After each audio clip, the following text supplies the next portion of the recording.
할렐루야. 네, 이 새벽에 나오신 여러분 환영하고 축복합니다.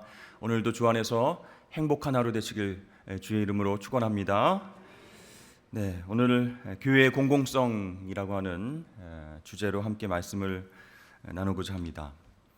우리 한국 기독교 역사를 보면요, 처음에 기독교가 들어왔을 때 정부가 포교 금지령을 내렸습니다. 그런 정책으로 인해서 교회를 짓고 설립하지 못하는 상황이 됐죠. 그 대신에 학교는 괜찮다, 그 대신에 병원은 괜찮다, 이렇게 학교와 병원 설립을 통해서 이 기독교가요, 그 사회에, 우리 사회에 공적 책임을 감당하는 그런 어떤 종교로 부각이 되기 시작했습니다. 그래서 그전에는 없던 신식 학교가 생겨나게 된 것이죠. 그리고 선교사님들이 교사로 이제 투입이 돼서 사람들을 양성하고 길러냈습니다. 그리고 현대식 병원이 세워졌습니다.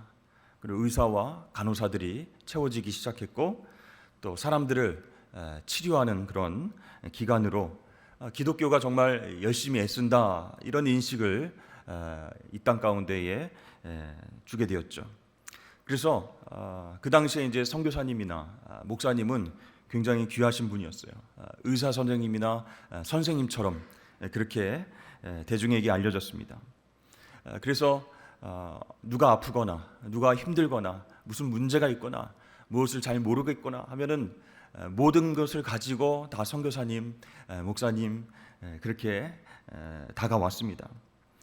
이렇게 함으로써 우리나라에는요, 이 기독교가 어떻게 인식이 되었는가, 가르치고 치료하는 어떤 사회의 공적 기관이다, 이렇게 많은 사람들에게 인식이 되었던 것입니다.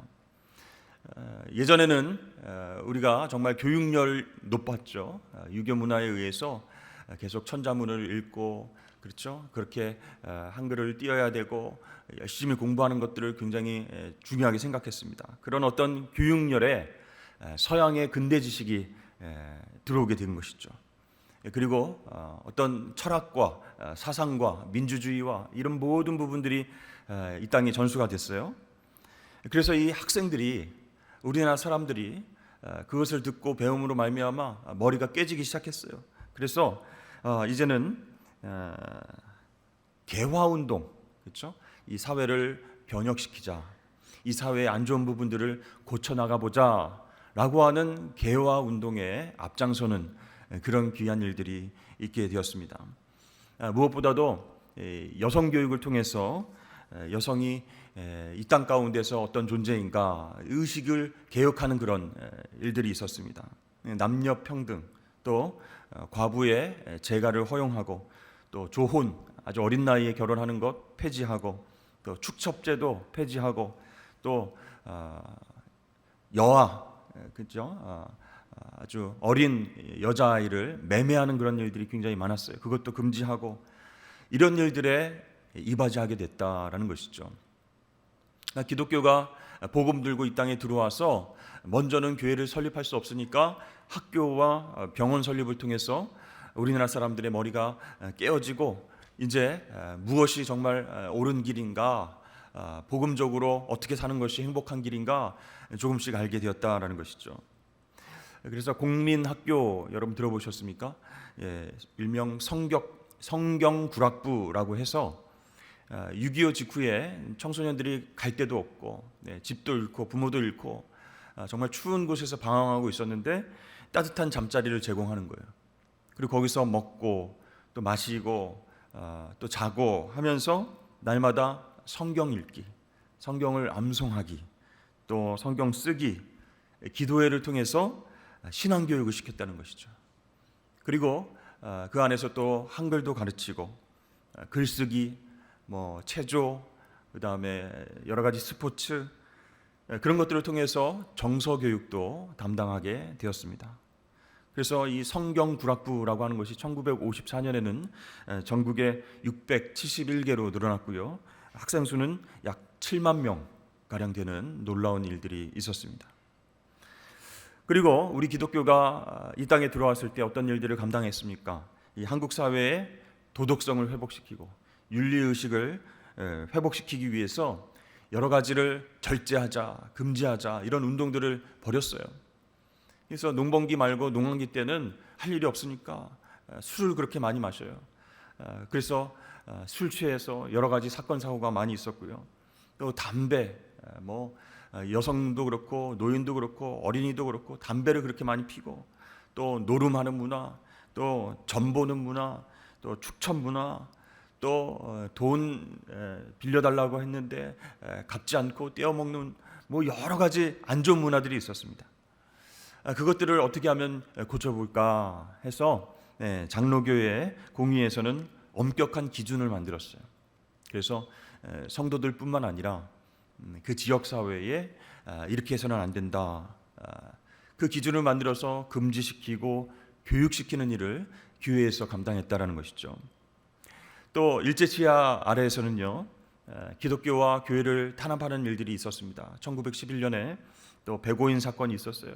그리고 1919년에 3.1운동이 있었는데 그 시기에 수많은 교회와 성도들이 정말 파괴되고 불태워지고 고문과 죽음을 맞이하게 되었습니다.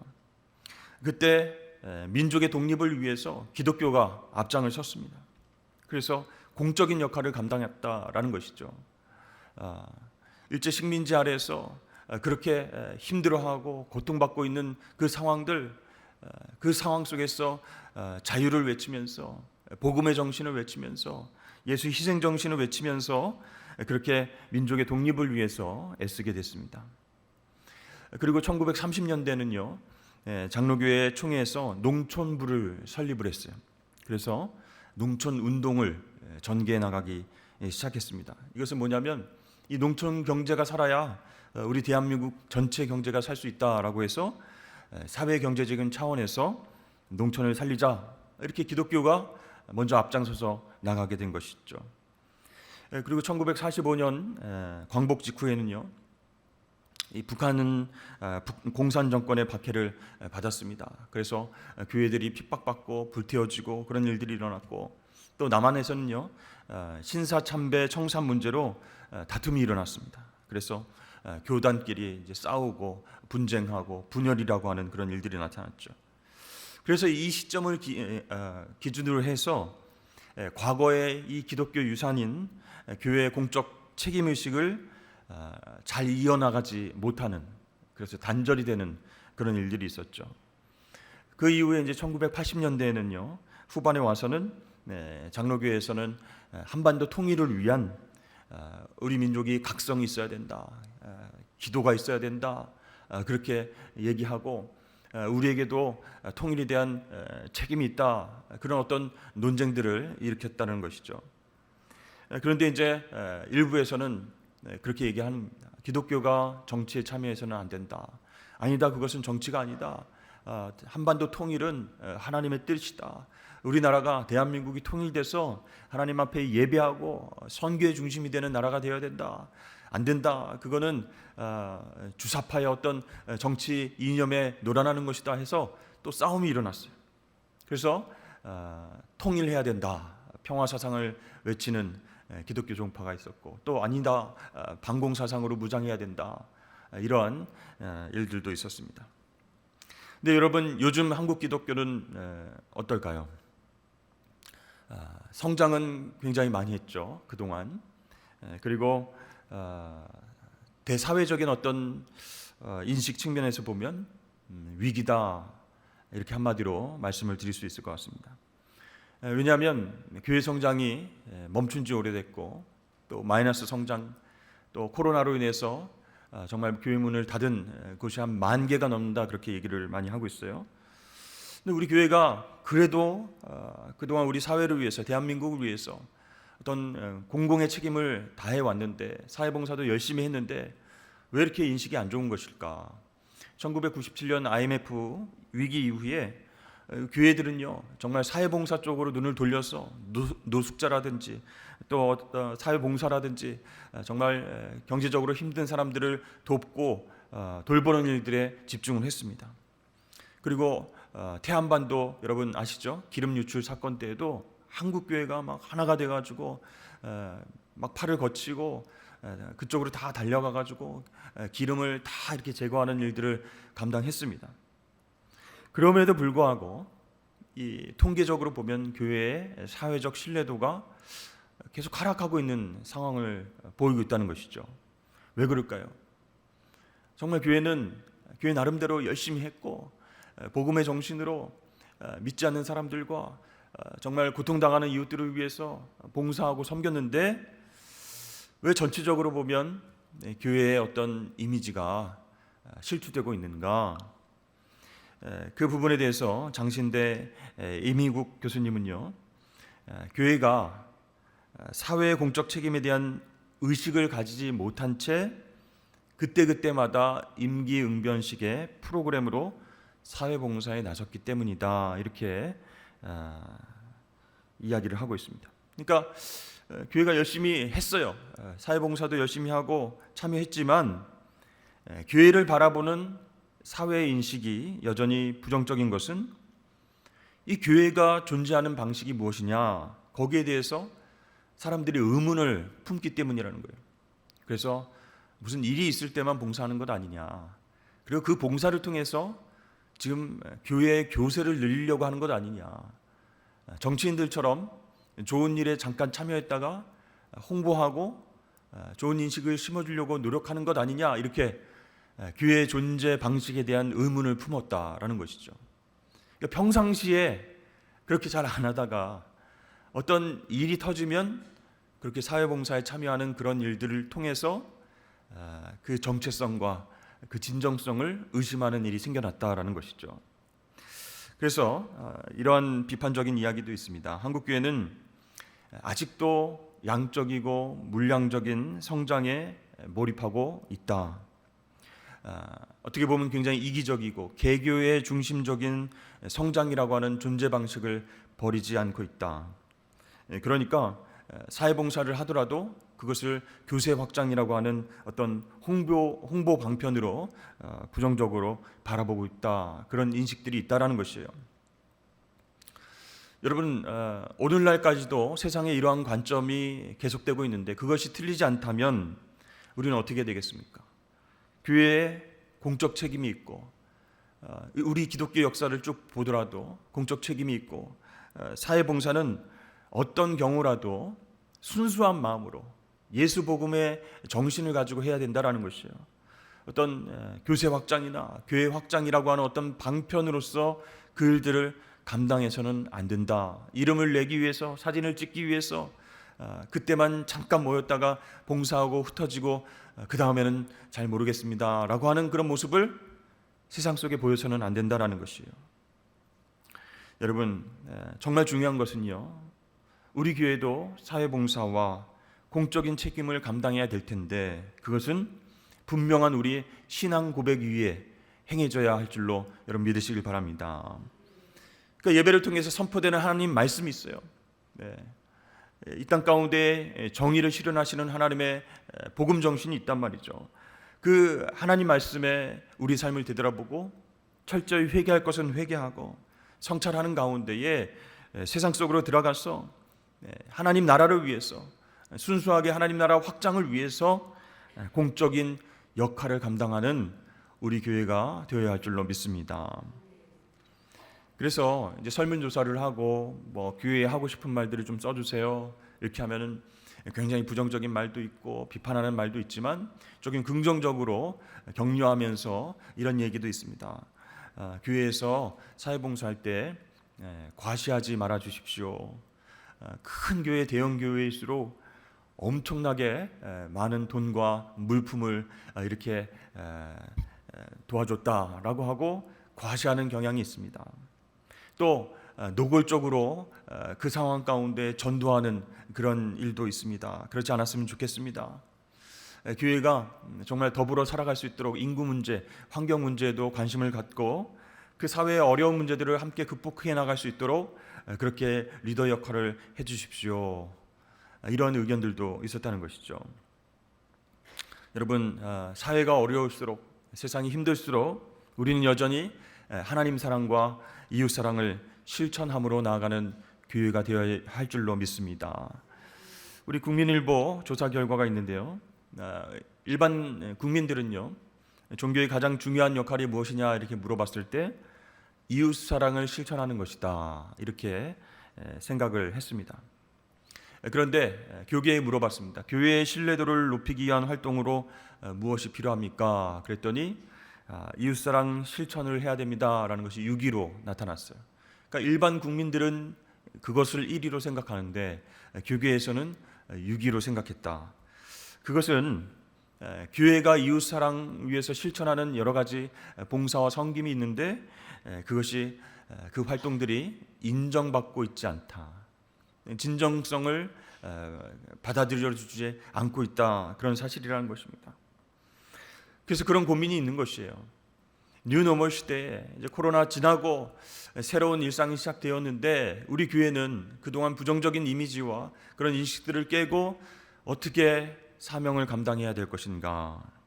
어떻게 하나님 사랑과 이웃 사랑을 실천하면서 교회의 공적 책임을 감당하는 그런 아름다운 교회가 될 것인가? 그래서 많은 사람들에게, 이웃 주민들에게, 교회를 안 다니는 사람들에게, 세상 사람들에게 인정받고 칭찬받는 교회가 될 것인가? 이것이 굉장한 중요한 과제다라는 것이죠. 여러분, 일단 교회는요, 지역사회, 이웃들과 소통을 위해서 열려져 있어야 된다라는 것입니다. 세상과 이렇게 딱 단절되어 있으면 교회는 세상 속으로 나갈 수 없는 거예요. 평상시에는 정말 개토처럼 딱 단절이 되어 있다가 무슨 일만 생기면 우리가 도와주겠습니다라고 손을 벌리면, 그렇게 도와주면 사람들이 좋게 생각하고 좋게 보지 않는다라는 것이에요. 그래서 우리가 지향하는 이 선교적 교회는요, 이 공동체와 공공선을 추구하는 교회다라는 것이에요. 그래서 우리 교회가 우리 부산의 이 대연동 지역에 있음으로 말미암아 일종의 플랫폼의 역할을 감당해야 된다. 저는 그렇게 생각합니다. 여러분, 플랫폼이라고 하는 것은요, 원래는 이제 철도, 버스 이렇게 교통수단을 이야기할 때 쓰는 단어이잖아요. 그러니까 이 용도에 따라서 다양한 형태로 활용할 수 있는 온라인 공간을 원래는 말하는 단어가 플랫폼이었습니다. 그래서 검색을 기반으로 하는 구글, 네이버, 다음, 거기에 들어가면요, 디지털 포털 사이트인데 검색만 하는 게 아니잖아요, 그렇죠? 지식도 모르는 것도 검색을 하고 거기에 뉴스도 있고 쇼핑도 있고 지도도 있고 맛집도 나오고 내비게이션, 식당 예약 별거를 다 할 수 있습니다. 그러니까 그 플랫폼 안에서 여러 가지 거래와 교제와 서비스가 가능하다라는 것이요. 그래서 이 플랫폼을 교회에 접목해서 생각해 보면 그냥 우리끼리 말씀을 나누고 우리끼리 교제하고 식탁 교제하고 그렇게 살아가는 것이 아니라 지역사회와 우리 교회가 밀접한 관계를 맺고 우리 교회 안에서 다양한 활동을 할 수 있는 역할들, 플랫폼의 역할들을 고민해야 될 때다라는 것이죠. 그래서 우리 동네에 우리 산성교회가 있는데 여기 가면 종교적으로 예배도 드리고 기도도 하고 찬양도 하지만 문화적으로 또 우리 지역사회가 꼭 필요한 그런 일들을 찾아서 서비스를 해준다. 한번 가볼까? 교회가 이런 좋은 일도 하네 하면서 지역사회 소통하고 교류할 수 있는 플랫폼 역할을 해야 된다는 것이죠. 그래서 지역사회에 개방하고 다양한 주민들의 이야기를 들어주고 소통하면서 아름다운 동네, 아름다운 지역사회를 우리가 함께 만들어 봅시다 라고 하는 어떤 교회의 의지를 그 지역사회 주민들과 함께 나눌 수 있어야 된다라는 것이죠. 거기에 우리 교회가 섬김과 봉사로 함께 한다면 좀 더 좋은 분위기 속에서 우리 지역사회를 발전시킬 수 있는 중요한 요소가 됐다라는 것이죠. 그래서 교회 안에 얼마나 인적 자원들이 풍부합니까? 전문 지식인들이 얼마나 많이 있어요. 그래서 자녀 교육이라든지 농업, 공업이라든지 또 주차 공간이 협소해서 힘들어하는 그런 문제라든지 또 교회 공간을 나누어서 어떻게 활용할 것인지, 음악회로 미술 작품을 전시하는 곳으로, 또 소외계층을 섬기는 봉사의 자리로, 또 취미와 재능을 기부해서 그렇게 함께 살아가는 역할을 감당하는 플랫폼. 그러니까 우리 교회가 이 지역에 있음으로 말미암아 우리 사람들이, 이웃 사람들이 아이고 좋아, 너무 좋아, 이렇게 친밀한 소통과 교제가 있을 수 있으면 좋겠다. 선교적 교회로서의 역할을 감당하는 우리 교회를 꿈꿔본다라는 것이죠. 사실 옛날에 70년대, 80년대 제가 어렸을 적에 교회를 다녔을 때는요, 지역교회 이게 지역사회와 분리되지 않았습니다. 이게 딱 격리되지 않았어요. 동네 교회 목회자들, 목사님과 전도사님들이 이렇게 지나가면은 서로 인사하고 친밀한 관계를 맺었어요. 그리고 또 음악을 배우고 싶은 사람들은 누구나 들어와서 풍금도 배우고 또 기타도 배우고 피아노도 배울 수 있었습니다. 그래서 이제 여름 성경학교를 하면, 대대적으로 하면 뭐 믿지 않는 가정에서도요, 자녀들을 그냥 믿고 맡기는 거예요. 교회 간다 그러면은 그래 다녀와라. 그래서 성경학교 너무 재밌고 너무 좋았어요. 그러면은 엄마 아빠 같이 한번 교회 가실래요? 하면은 그래 나중에 한번 가자. 뭐 이렇게 하면서도 그 마음 문을 열고 그 지역 교회에 아이들도 많이 보내줬다라는 거예요. 그래서 목사님, 전도사님이 서로 인사하면서 필요할 때는 상담도 해주시고 필요할 때는 또 신방도 해주시는, 그런데 전혀 거부감을 갖지 않고 어디 교회 목사님이세요? 어디 교회 전도사님이세요? 하면은 환영해주는 그런 분위기가 있었다라는 것이죠. 근데 이제 세상이 많이 바뀌었어요. 급격한 산업화가 됐습니다. 도시화가 일어났어요. 그래서 이 지역성이 상실이 되고요, 바빠진 주민들과 단절된 그런 삶을 살게 되면서 교회는 더 고립된 상황에 직면하게 됐다라는 것입니다. 그래서 어떻게 하면 뭐 옛날로 돌아갈 수는 없지만 이 뉴노멀 시대에 어떻게 하면 교회의 공적 책임을 감당하면서 지역 사회와 소통할 수 있는 길이 있을까? 사실 여러분, 교회 공간에 대해서 고민을 많이 하게 됩니다. 구체적으로 공공의 어떤 선을 위해서 어떻게 활용할 수 있을까? 이것도 우리가 함께 고민해 봐야 할 문제가 아닌가 싶습니다. 그래서 교회마다 물론 이제 카페도 있고 도서관도 있고 또 책방으로서 이렇게 활용하는 그런 공간들을 많이 내어주고 있죠. 필요에 따라서 개방하는 경우도 있습니다.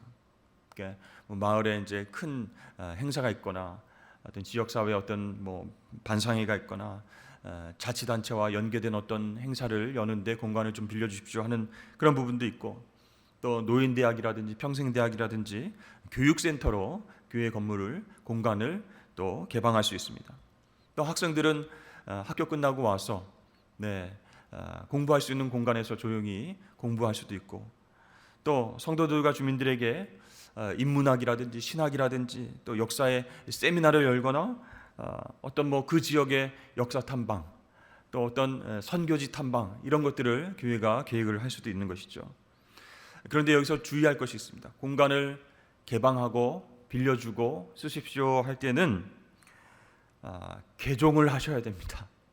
예배에 나오셔야 우리가 빌려줄 수 있습니다. 이렇게 해서는 안 된다는 거예요. 그러면 바로 돌아서게 됩니다. 교회란 곳이 이런 곳이구나. 정말 예배드리고 교인이 안 되면은 안 빌려주겠다, 이렇게 나오는구나 하면서 마음이 탁 닫히게 되는 거예요. 그래서 어떤 전도의 용도로, 장소로 사용하지 않고 교회 행사의 우선권을 너무 두지 않고 이러한 어떤 운영 원칙도 필요하다라는 것이죠. 그래서 교회 공간을 무작정 오픈하고 다 오십시오, 쓰십시오 이런 것이 아니라 준비해야 돼요. 철저한 준비와 연구가 필요합니다. 그래서 지역사회와 소통하고, 그래서 정말 교회의 공적 책임을 감당하고 있도록 지금까지 열심히 잘 목회를 감당하고 그런 것들을 연구하는 전문 어떤 연구기관이 있어요.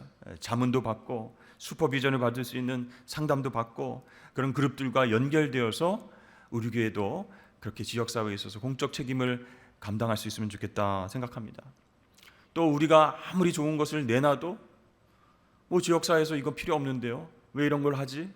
그렇게 소통이 안 되면 안 돼요. 그래서 구청이라든지 지역센터라든지 동사무소, 이렇게 쌍방향으로 협력이 있어야 된다는 것이죠. 그래서 우리 동네 분들이 모두 다 이거 필요했는데 이거 정말 있어서 생겨서 좋습니다 라고 하는 어떤 장소로서 교회 공간이 존재하면 좋겠다라는 것이죠. 여러분, 이제 교회가 예배와 기도의 공간만을 위해서 교회의 공간을 사용했던 그 시대는 지나갔어요. 그래서 우리 교회도 공공의 책임을 감당할 수 있도록 그 공간의 어떤 활용도에 대한 연구가 필요하다, 그런 생각이 듭니다. 교회가 굉장히 많습니다. 여러분, 생각보다 치킨집, 편의점보다 더 많다라고 하는 일반 통계가 있는데요. 지금 코로나 때문에 이제 많이 없어져서 그렇지만 그런 교회가 공간으로나 가치로나 어떤 공적 책임을 감당한다면 사람들이 교회를 보는 눈이 달라지는 거예요. 생각하는 것이 달라진다는 거예요. 기독교에 대한 신뢰도가 높아지고 복음이 그들에게 스며들게 하는 그런 좋은 기회가 될 수 있다는 것이죠. 그래서 점점 변해가는 이 세상 속에서 현대화되어가고 정말 개인화되어가는 이 세상 속에서 그 공동체의 생명을 불어넣어주는 일, 따뜻한 정과 어떤 복음의 능력으로 그들을 위로하고 그들과 소통하고 예수님을 소개해 줄 수 있는 그런 배려와 생명과 기쁨이 넘치는 공동체가 우리 교회가 되어야 할 줄로 믿습니다. 예수님은 오늘 우리에게 말씀하셨어요. 너희는 세상의 소금이다. 맛을 잃으면 안 된다. 이렇게 얘기를 하셨어요. 예수 그리스도 복음의 맛, 생명의 맛, 기쁨과 감사의 맛을 많은 사람들에게 전할 수 있어야 되지 않겠습니까? 또 예수님께서 너희는 세상의 빛이다 라고 말씀하셨어요. 어둠을 밝히는 사명에 대해서 이야기를 하셨다는 것이죠. 소외당하고 힘들고 어려운 이웃들을 위해서 우리가 진정성을 가지고 복음의 빛을 가지고 비춰줄 수 있는 사명을 감당해야 된다는 것이죠. 특별히요, 우리 교회가 예수님의 모습을 보여주는 2023년 한 해가 되었으면 좋겠습니다. 그래서 복음이 퍼져나가고 공공 책임이 정말 부각되어져서 그 사명을 잘 감당해서 우리 산성교회, 우리 동네에 있어서 너무 좋다, 아름다운 교회이구나, 이렇게 소금과 빛의 역할을 감당하는 선교적 교회로 나아가는 아름다운 산성교회 되기를 주의 이름으로 간절히 축복하며 기도합니다.